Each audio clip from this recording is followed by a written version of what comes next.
Now discuss the next topic about Maxwell equation in integral form. तो Maxwell equation को integral form में हम कैसे लिख सकते हैं।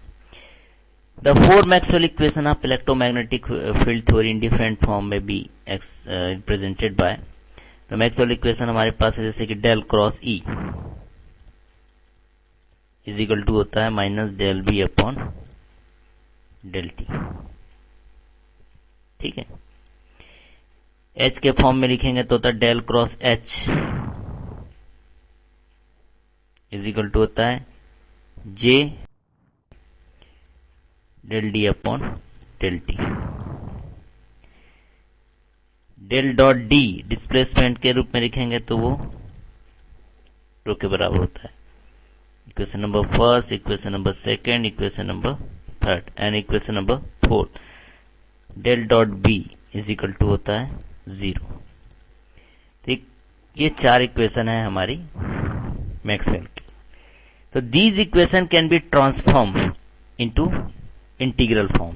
हम इसको इंटीग्रल फॉर्म में हमको चेंज करना है। तो सिंपली क्या करना पड़ेगा, हमको सरफेस इंटीग्रल ले लेंगे by taking surface integral and volume integral in the following manner. किस ढंग से हमको लेना सरफेस और, तो सबसे पहले हम इक्वेशन नंबर फर्स्ट से चूज करेंगे। इक्वेशन नंबर फर्स्ट हम अडॉप्ट कर रहे हैं। तो taking surface integral both the side in equation first. Okay, तो हम यहां से लिखते हैं from equation first taking surface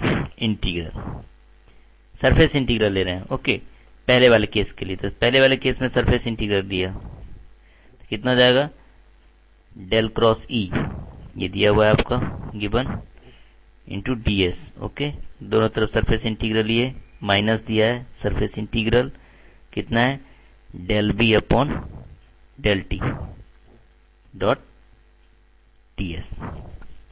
clear, हमने सरफेस इंटीग्रल दोनों तरफ ले लिया। और हमको पता है कि the surface integral can be converted into line integral. Surface integral को हम लाइन इंटीग्रल में कन्वर्ट कर सकते हैं, किसके अकॉर्डिंग, स्टोक थ्योरम। तो आपको इसके लिए सबसे पहले स्टोक थ्योरम जानना पड़ेगा। स्टोक थ्योरम क्या है, तो स्टोक थ्योरम आप देखना कि स्टोक थ्योरम के थ्रू हम कैसे हम इसको कर सकते हैं। तो स्टोक थ्योरम के अनुसार यदि चेंज करेंगे इसको, ओके, सिंपली तो कैसे चेंज होगा, ये हो जाएगा हमारा surface integral del cross E into D S is equal to surface integral E into D L. This is the equation number, this one is equation number 5th, this is equation number 6। ठीक है, तो equation number 5 जो है वो हम उसको कैसे लिख सकते हैं, स्टोक थ्योरम के थ्रू ये इतना हो गया। अब हमको इक्वेशन नंबर 5 को चेंज करना है। तो इक्वेशन नंबर 5 क्या हो जाएगा, इक्वेशन नंबर 5 हो जाएगा हमारा surface integral E into D L is equal to minus surface integral, ठीक है, del B upon del T into D S. तो इसको बोलते हैं सबसे पहला, this is the integral form of first Maxwell equation. इसको फर्स्ट मैक्सवेल इक्वेशन के रूप में बोलते हैं। अब ऐसे हमको सेकंड निकालना होगा, तो फिर हमसे क्या लिखेंगे, similarly taking surface integral both the side equation number second. अब इक्वेशन नंबर सेकंड लेके चल रहे हैं। इक्वेशन नंबर सेकंड क्या है, फ्रॉम इक्वेशन सेकंड दोनों सब सरफेस इंटीग्रल लेंगे। सरफेस इंटीग्रल कितना, डेल क्रॉस एच, जैसे कि पहले के साथ किया था सेम वैसे ही ट्रीट करेंगे यहां भी, dot D S surface integral, okay, कितना J del D upon del T, okay, dot D S. ठीक है, तो फिर से स्टोक थ्योरम हम यूज कर रहे हैं। स्टोक थ्योरम से क्या हो जाएगा, ये वाला हिस्सा जो है फ्रॉम लिख देते हैं स्टोक थ्योरम। स्टोक थ्योरम से हो जाएगा surface integral del cross H into D S, okay, is equal to हो जाएगा h into D L. Stoke theorem हमारा क्या बोलता है, बार बार हम इस चीज को रिपोर्ट के स्टोक थ्योरम के स्टेटमेंट क्या है कि integration of any vector around a close path is always equal to the integration of curl, उसके बराबर होता है curl of that vector throughout the surface enclose by the path, यानी कि h इंटू डी एल जो हम लेते हैं वो इसके इक्वल के बराबर होता है surface integral, right.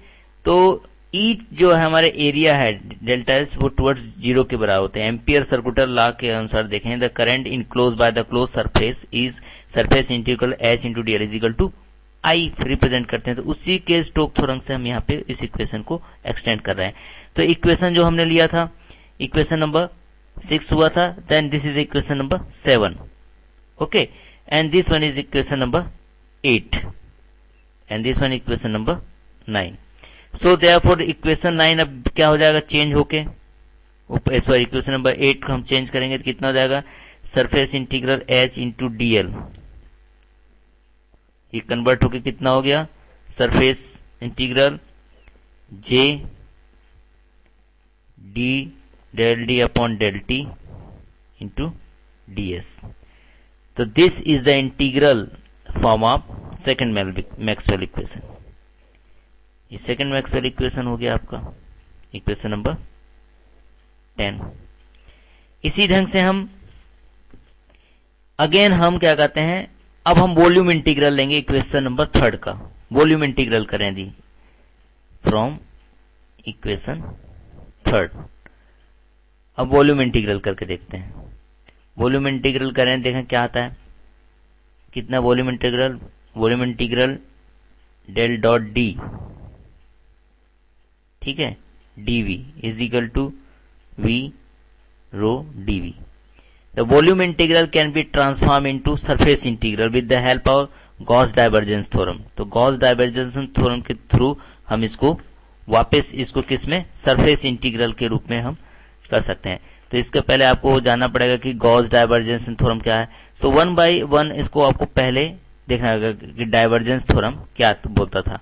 The integral of the normal component of any conductor field over a close surface is equal to the integral of divergence of this vector field throughout the volume enclose by close surface. तो this is the statement according divergence theorem.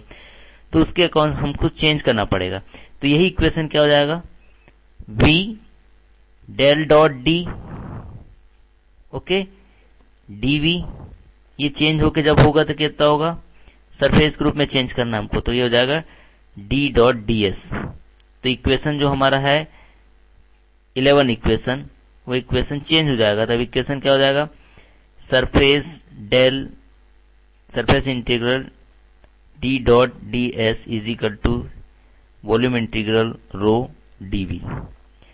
तो इसको बोलते हैं this is the third Maxwell equation, right. और last इसी ढंग से जो मैक्सवेल इक्वेशन होता है वो उसका फॉर्म होता है surface integral b into D S is equal to 0। तो ये जो इक्वेशन आई इस 13 नंबर, इसको बोल देते हैं this is the integral form fourth Maxwell equation. तो इस ढंग से हम मैक्सवेल इक्वेशन को इंटीग्रल फॉर्म में चेंज कर सकते हैं।